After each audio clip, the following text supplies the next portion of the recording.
Hello and welcome to episode 4 of the This is Marketing podcast. I'm Ross Marone, and in this episode we're going to discuss redesigning your website.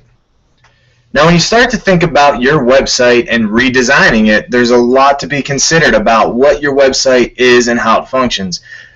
In the last podcast, in our analytics model, we really talked about understanding data as it exists on your website, and from there, understanding what your users come to your website for. So when we think about redesigning a website, and I'm approached by a lot of businesses about this, and that's usually just the standard question. I'm ready to redesign my website. What do I need to do? And it's really hard for me to just sell them on the costs it's going to be and what you're going to get. A lot of these companies now come in with maybe a 3 or 4 or 5 year ago idea of what a website redesign really is. And because the game has changed so much over those past 5 years, and because social media can really be your online presence, I don't know how many people need websites beyond a place for purchasing, but what needs to be considered is what your website really, the function of it is. I just met with a client this week, and I'm going to use them kind of as an example throughout this. And going into the meeting, I wasn't really looking for work, as I keep mentioning. I'm not always looking to bring on additional work, but I wanted to sit more in a consultant role. So when I sat down with them, I told them this going into it, that I just want to advise you, I'll look at your website, I'll maybe do a little bit of an audit about your website and your social media presence. And when I sat down with this company, the question that came up right away was, well, the person that designed this website for us previously put us in a content management system, but they had all of these additions into it. So when we added a post, an image was created, and the image kind of scales itself a little bit. There's a little bit of animation to it, and we don't know exactly how they did this. So what they were kind of looking for was more of a consultant to help them come in and fix things, which really isn't the right idea there. You still need a company, or maybe like a web designer that you can just call and say, okay, I need this updated. I just need an hourly rate. I don't need a full redesign. So they were looking for a redesign. They wanted a fresh look. They really wanted to, and this was a housing website too. So these are people that build houses, and they wanted to really show off their galleries. They do spec homes, so they really don't focus on having like standard templates that they work from for building houses. So they had a unique product in a way that if you are looking to build a house, they can really design it for you and what you're looking for. So the first consideration, still beyond what they were looking for, needed to be their user. So I kind of backed them out of that mindset, and I asked them first, what do your users do on this website? What do you expect them to be able to do on your website? A good question to always ask is, what do we expect them to come to our website and perform? What are we trying to get them to accomplish? In their instance, it was more research. They wanted them to be able to see some of their past projects, and then they wanted them to be able to kind of match those up to what they were looking for. In any industry, so let's talk in fashion, or I keep calling it fashion, or clothing. I guess that's the better word for fashion in my mind. When we think about clothing, you're hoping that somebody comes to your store, they see something they like visually, and then you have to have some additions there. You have to have their size. You have to be within a certain price range. Sometimes shipping matters. What is it cost anything to ship to me? Is it free shipping? And there's always that gimmick of, is free shipping really free? As a person that might sell that product, I might just raise the price to cover the shipping. Or I might eat the cost on shipping because I'm trying to push these products out the door and I'm making enough money on the top of the product that I don't have to worry about it. So once you could kind of answer if that's what your audience is there for, then what am I allowing them to do on that site to buy? So can they buy right where they're at, where I land them? Are they able to purchase? And if they are purchasing, how quick is that process? Are they able to put their credit card information in and move on? So when you're thinking of a redesign, if your website is already doing with some of these things and you're really just looking for refresh of the look, then you're really not looking for a redesign. You're looking for an updated look. You're looking to update your brand. In this podcast, we'll get a little bit into some considerations on that area, but getting back to just that front question, what are you trying to get them to do? There's data on your website, if you have analytics installed, that should be able to tell you a lot of that story. This particular client that I was meeting with didn't have any analytics, so it was hard for them to tell me what their users actually do on the website.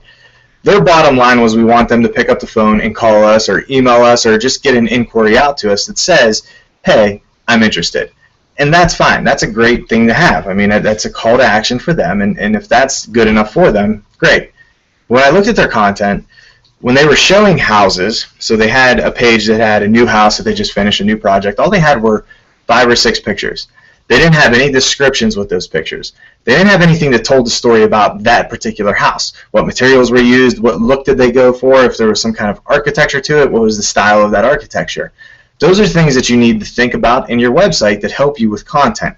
When you put an image up, if you're just putting the image, having an alt tag to it is not enough. You should have a description so that your audience understands what that is. When it comes to homes, maybe they are just looking at the house and they want to see how pretty the house is. But that really doesn't tell them anything about the house itself, what was used and such and so forth.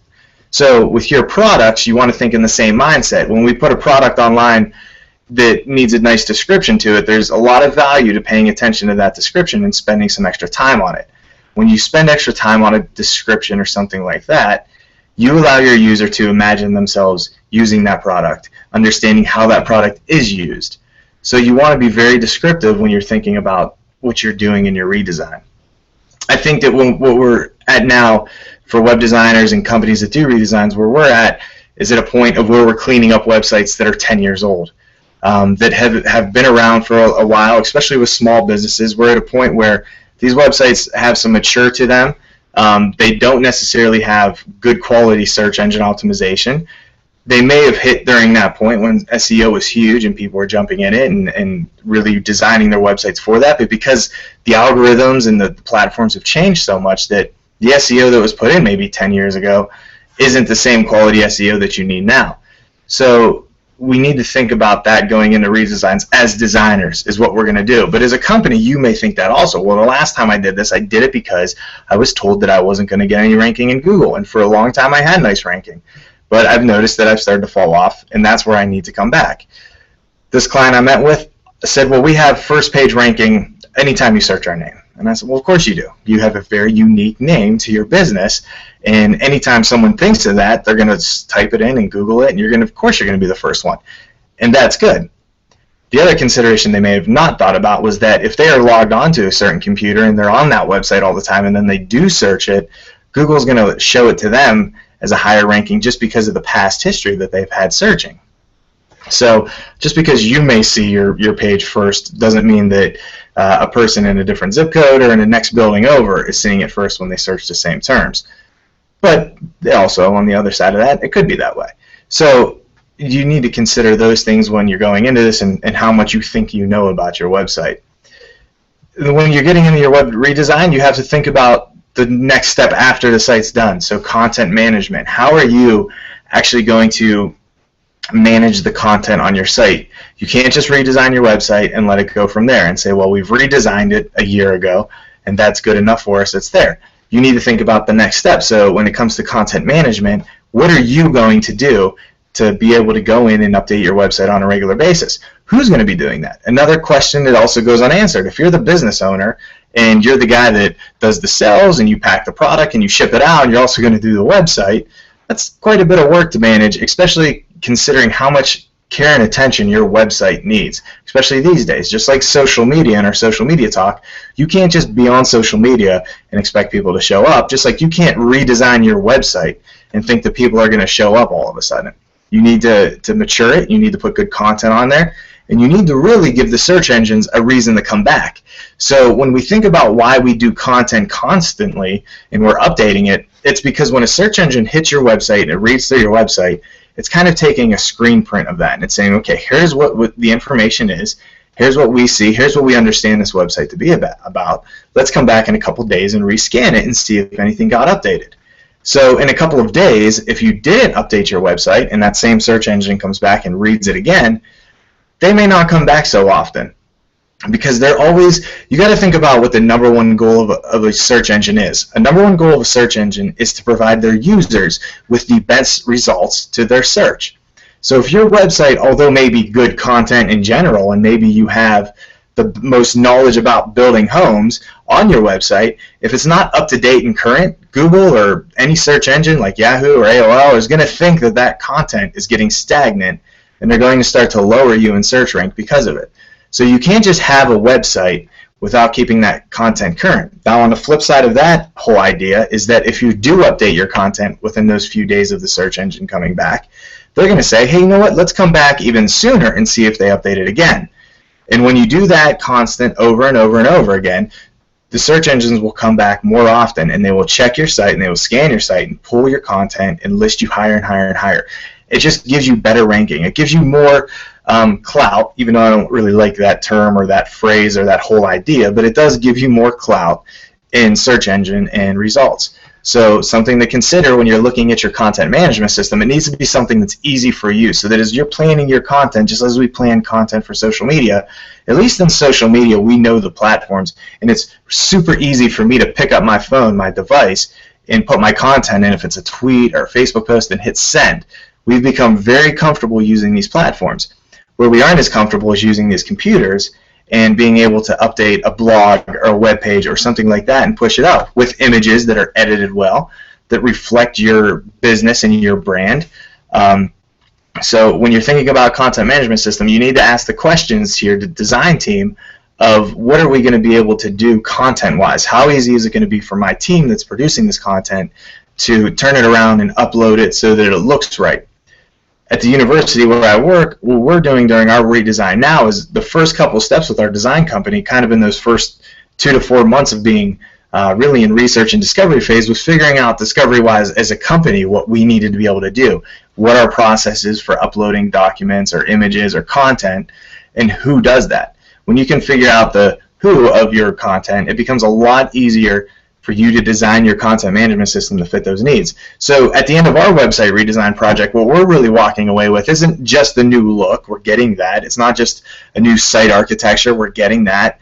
But what we're really getting is a new back end to our content management system. Now, in our instance, we're using Drupal, which is very comparable to WordPress, or not that I know a lot of people don't use Dreamweaver or Contribute, but it's very comparable to those where you can easily insert your content almost in like a WYSIWYG editor and then upload that so that it feels like you're using Word. So from the back-end perspective as a content person, if you're a writer and you're not necessarily any web knowledge, that doesn't matter, because all you're doing is kind of entering in your content into what looks like a text document and then uploading it.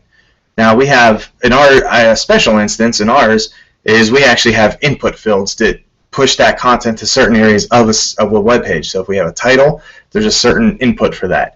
If there's a description or a secondary title, there's an input. So when we put that content in that specific input and it pushes it out to the live page, it grabs all the attributes and all the style sheets that we have built to style all of the content right away too. So we don't have to think about whether it's an H1 tag or if it's bold or if it's red or whatever the colors are, whatever it is. That is automatically taken care of by the content management system. Now, that costs a lot of money to do. It costs us a lot of money because our website's so big, but because we had so many special templates that we need to design and instances for our audience and the way that they use our website, that we spent a lot of time really thinking through how the project and how we wanted it to function after the fact.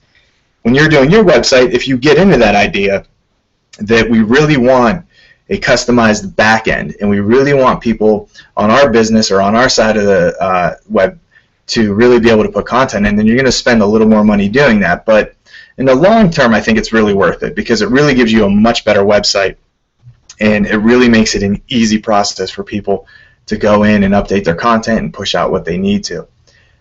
In doing so, though, in doing that whole process and in making it so it's easier for you on the back end, you still have to think about your audience on the front end of the website. So the people that are visiting the site, when they see those inputs and when they see that the titles and however the content flows, you want to think of each web page as if you're walking into a room of design. So in your, let's say in your house, in your kitchen or your family room, how is that laid out so that it's the easiest for people to come in and do what they want to do? In a family room, maybe you have a television and some couches. The way you position those couches makes it easy for people to approach the room, walk into the room, sit in the room, and kind of get the focal point. Now, whether it's a room with a TV or maybe there's couches that face each other, there's still that idea of how are we getting people in to make them do what we want them to do, but also so they feel comfortable and that it just clicks, that they already kind of know what they need to do on that website. at least at this point in the web era that we're in, it's easy for us to know that people have certain expectations with the web, and that's good because the most basic user should be familiar with the website and know what to do. So as they come into the web and they come into your site, they're going to have certain expectations, and that's just because maybe they visit other websites. So when you think about when you're selling something, if you think about the sites that do maybe get most used, that have a lot of popularity, the Amazons, the eBays, even just retail stores like for shopping, maybe it's a Dillard's or maybe it's a I don't know, a jewelry, Tiffany's, whatever it is.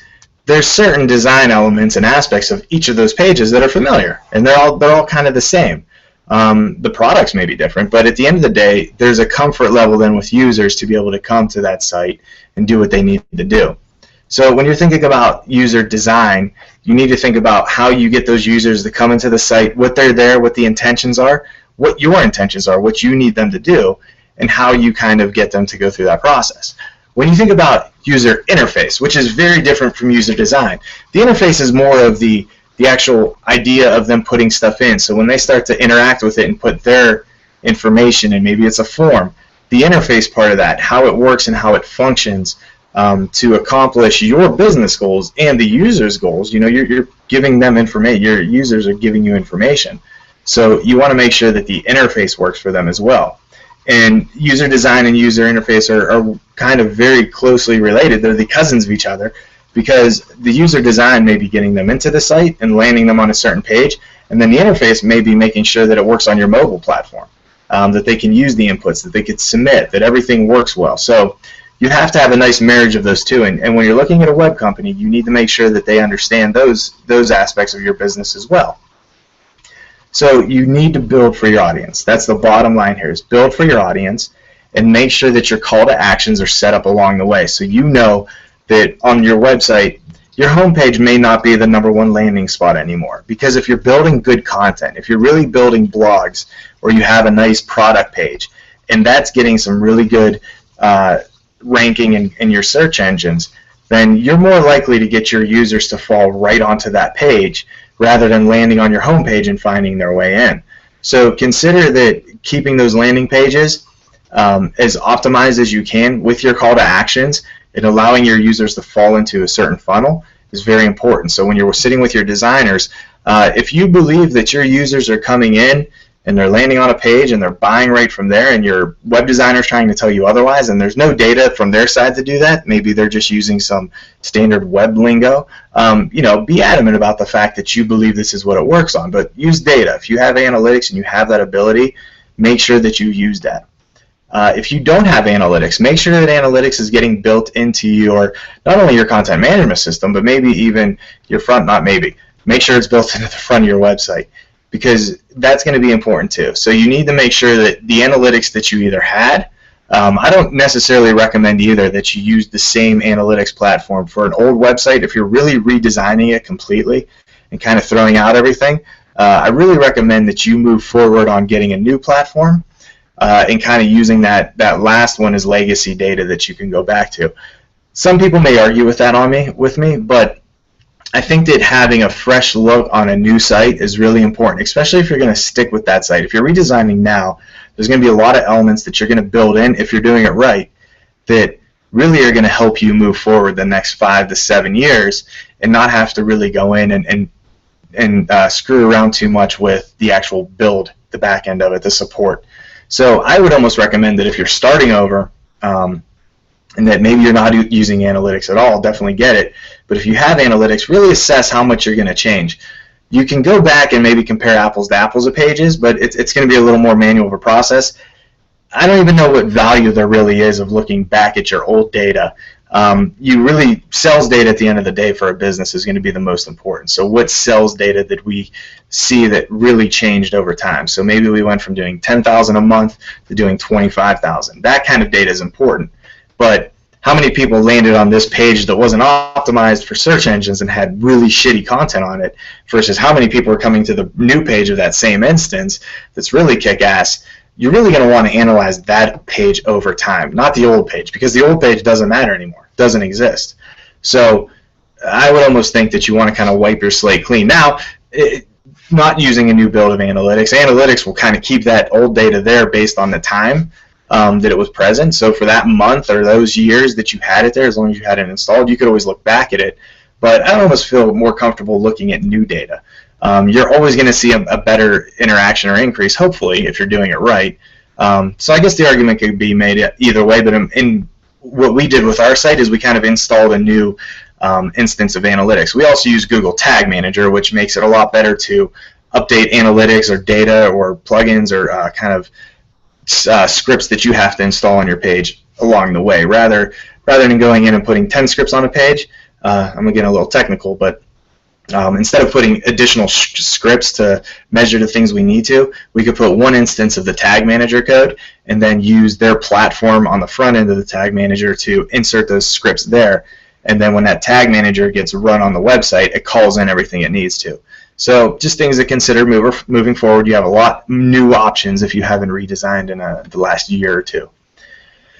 When you think about the design too, the redesign, we talk about visual standards a lot in this business and branding. And those two things are hand in hand. They play with one another very well if you're doing them right. And your visual standards touch every part of your business, whether it's your business card, to an ad you take out, to a billboard, to a commercial, to your website. What is the look? What's the design? What's the colors? What logos do you use? Are they consistent? So when we think about visual standards on your redesign, you want to make sure that you're designing in a way that can also be applied to other projects that maybe you're running for marketing. So when we're redesigning our websites, we want to think about the fact that there might be a design element, whether it's a certain color or a certain image or a certain logo. And your logo is not always enough. You need to have similar elements. When you think about what Pepsi does or what Coca-Cola does, there's more than just their logos. There's more than just that. There's fonts. There's maybe bubbles or ice or wetness to every image that they put out, and that becomes just as much a part of their brand as their logo does. So when you think about your visual standards and visual elements, you want to treat them with that same respect, that whatever we're going to put into the website and how we're going to use it, we're also going to use those design elements in everything that we do. So maybe a redesign on your website means a full redesign of your products. Maybe you redesign a logo on a box. Maybe it's a bag. Maybe it's your business cards. Whatever it is, maybe it's everything in your store gets a redesign to match your website. So if you have the right kind of design company, and if this takes a little further than web design company, really you're kind of finding an agency to do your website design, that can do your logos, that can do your visual standards and your branding stuff. And just because you have a marketing department doesn't mean your marketing department necessarily has all the resources and tools to help you with visual standards. And I think that I can almost do an entire podcast, and probably will, on that topic of hiring an agency and what things you need to consider and look for when you're looking to do a full rebrand. And that's something else that we've done during this project of our website. It actually, the web project, the research phase of the project, really helped us discover a lot of things about ourselves that we didn't really know. And this came through the focus groups and everything that we did. And what evolved and got kind of matured out of that was our brand and the redesign of the brand and the new branding stuff that we came out with. And it really just redeveloped everything that we thought about ourselves. And I think that's huge. And if you're doing it right, those kind of things can come out of your website redesign. So you can actually take care of a lot of stuff by doing a rehaul. When you think about that rehaul, sometimes the biggest obstacle that's going to stand in your way is the owner of the business, or the owners of the business, or the board. A lot of times there's a lot of people that are very just nostalgic about their business or their brands or their look.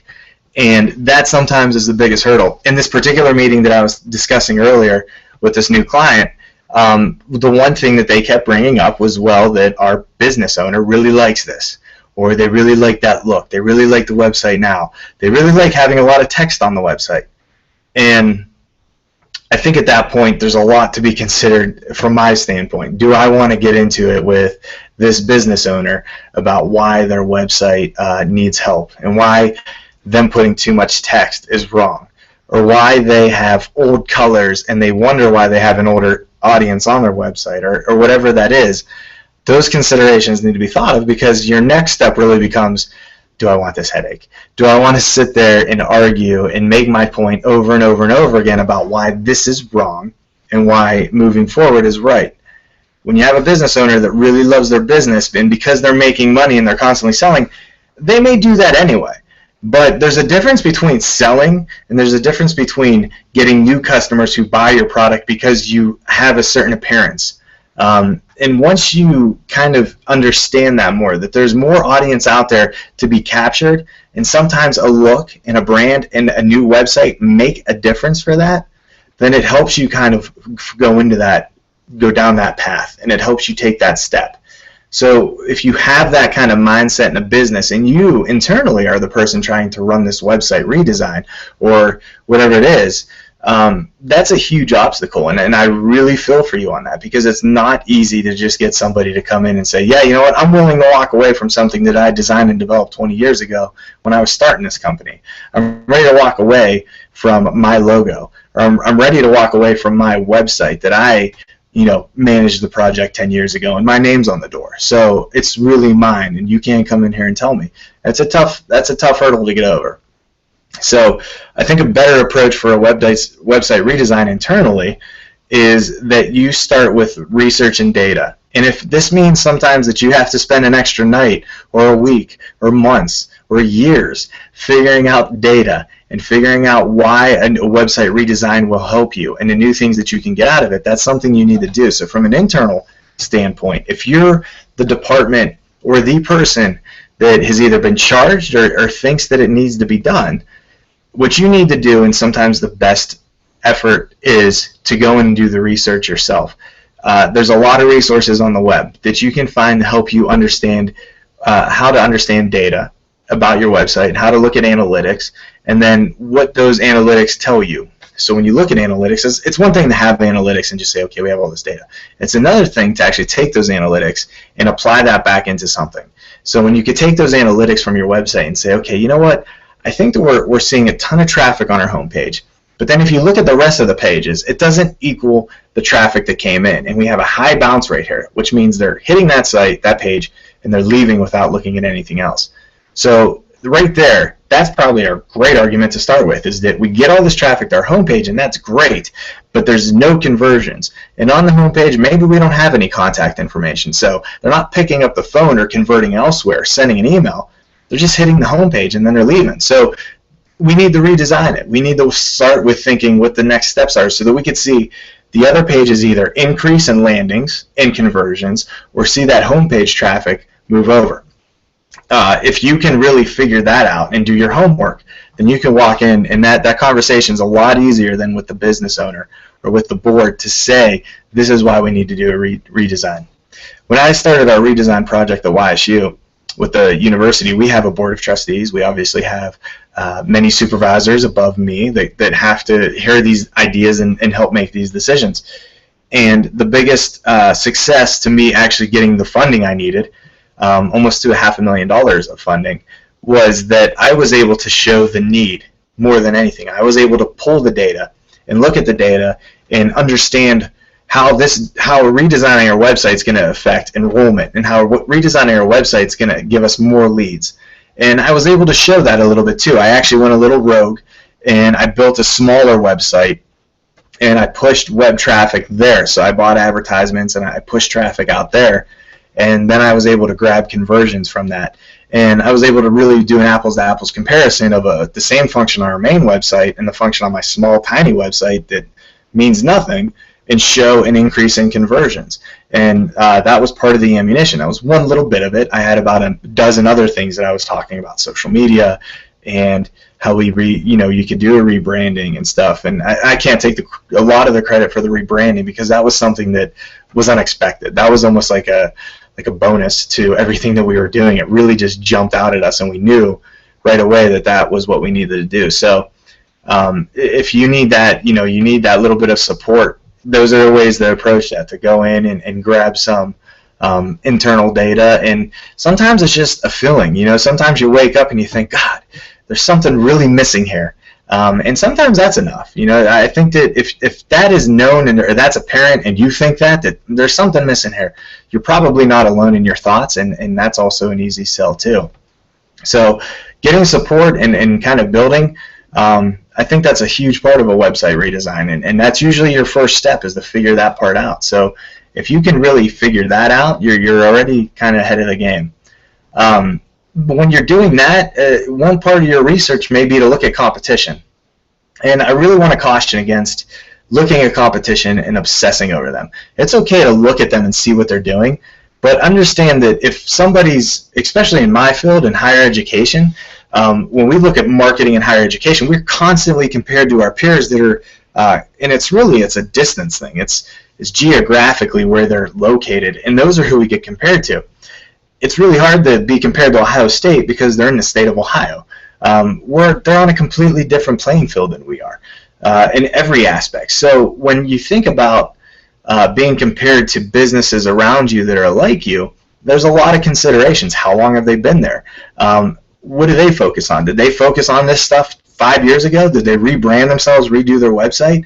And maybe their sales are killing it because of that. Maybe you're losing customers to them, and your boss came to you and say, well, we're losing customers to them. It's probably because of their website. Let's redesign our website. Well, there's probably more to the story than that. So when you look at another business, or you may sell the same products, and that may be the only thing that is really the same as what you do. That's maybe the only comparable thing that you can say, yep, they sell that, we sell that.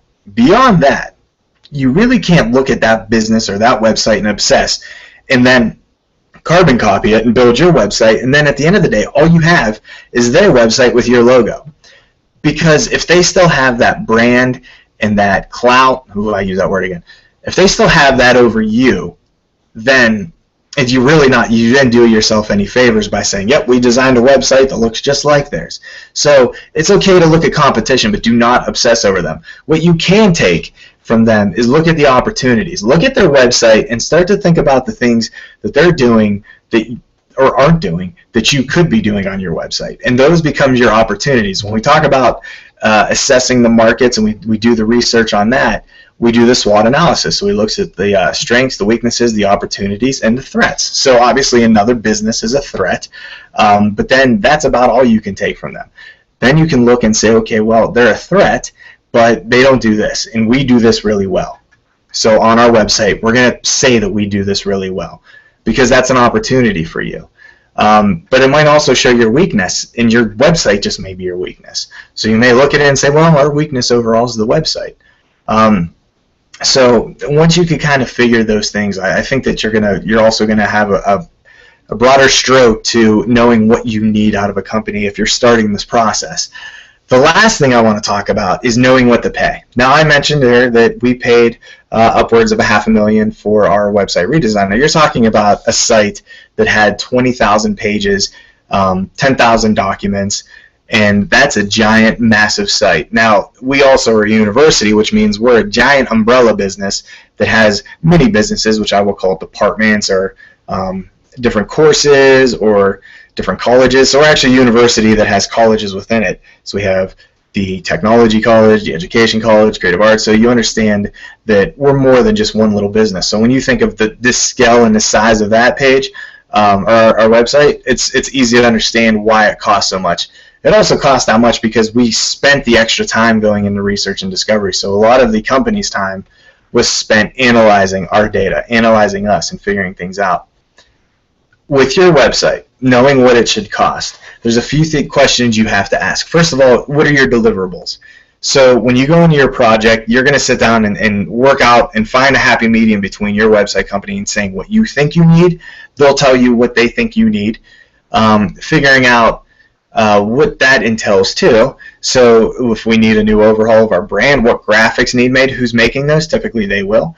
If there's new photography that needs done of products or of your business, building, whatever it is, people, that's a cost. Then editing of those things, inserting of those things. If you're building a little bit of a content management systems is particular to you, so there's cost associated with programming. Programming in general is kind of a subset of web design.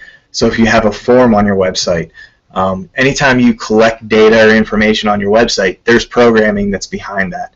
So you need to think about those things.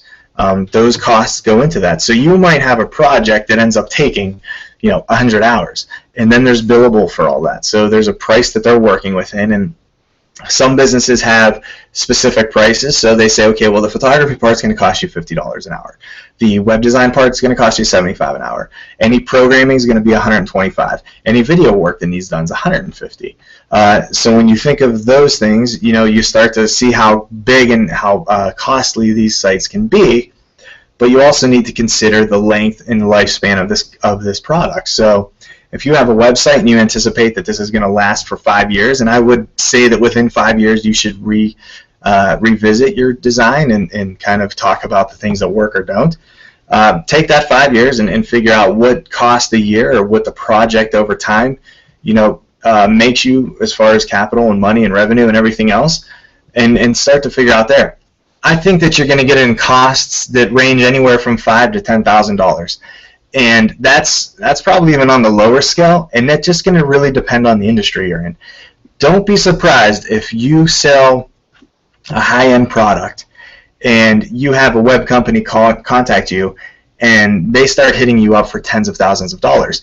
A lot of these website companies know you and know your product and know and they base their rates and everything based on that. So if you sell high-end product, or you're a company that makes millions of dollars, and your process is simple, but you just have high revenue, these companies are really going to go after that. So they're almost like lawyers in a way, and that's a very probably not nice thing to say, and I'll get called out for that, but I don't care. I think that it's at a point where your website shouldn't break your company or give you the inability to do that. You can also find a freelancer that's probably willing to do it for anywhere from $2,000 to $5,000. But the problem you have there is you're putting a lot of responsibility on one person. So I think that you're going to look in those ranges for websites redesigns. So all of this information here is kind of the starter for redesigning your website. It's a lot of things to consider, and you may be sitting there and saying, well, that is a lot. I never thought that I have to consider my brand look and changing the way my business cards look. And I'm not going to say you shouldn't. I think you really should, but it just may not have been a consideration of yours. So moving forward, I hope that this podcast helps you at least get that conversation started internally, and then it gives you some starting points with the company that you sit down with. The ideal company you're really going to want at the end of the day, if you have the capital to spend, if you have that $5,000 to $10,000, go into that process with that number. A lot of beating around the bush occurs when it comes to these things, where you sit down and you discuss everything you want, and then the web company walks away and says, okay, well, we'll come back to you and we'll give you a quote.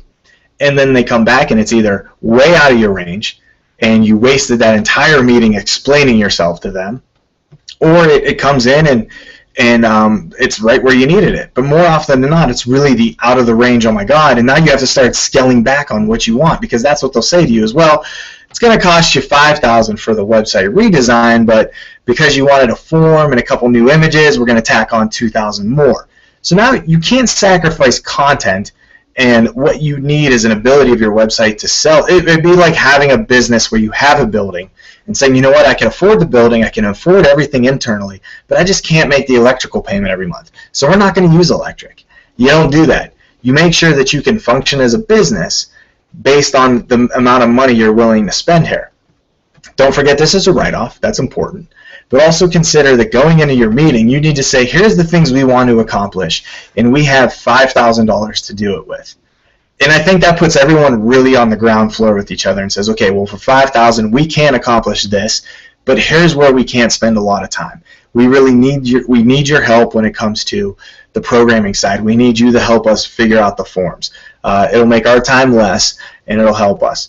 A lot of the time, I think you're going to see a web company come down and try to meet you halfway or meet you all the way to get your business. It's one of those businesses where I think there's no web company out there that just has a million clients, and the ones that do and that are having the revenues that they don't need new clients all the time are usually hosting those websites on their own servers and stuff. And what's really another thing is the whole hosting idea. If you're not using a company like Bluehost and you're using GoDaddy and you're paying hundreds and hundreds of dollars to have extra emails or to have extra bandwidth, you're wasting money each month or each year. Typically, I think you could get into paying Bluehost for a domain, unlimited data, unlimited bandwidth, unlimited emails, for around $120 a year. That's with the domain included. So if you're paying more than that, you really need to revisit that. And a lot of times you just got sold that. Somebody called from GoDaddy or whatever it is and said, hey, you need a website. Here's what we'll do for you. Here's how we'll host it. So assess that too. A lot of people getting ripped off out there with the whole hosting thing. And if your web company says, we'll host for you, but it's going to cost you $100 a month per email box or whatever because you have to store a lot of, that's bullshit. You don't need to do that. You can do it for much cheaper on a bigger, grander scale when you use a company that's web-based like Bluehost. I've used Bluehost for 15 years, and I've never had trouble with them. Their support is amazing. They're not paying me for this, but they're just a good plug. I've always sold Bluehost to any client that I've worked with that was looking to do it, switch hosting or getting into something new. So, as always, thanks for listening. If you'd like to, I'd like to hear a little discussion on this topic. Anything you agree with, don't agree with, you can contact me on Twitter. Follow me on Twitter. I'm always on Twitter. At Ross Morrone. That's at RossMorrone. You can email me, rossmorrone@gmail.com, or you can visit my website, rossmorrone.com. So, thanks again for listening, and we will see you next time on the This Is Marketing podcast.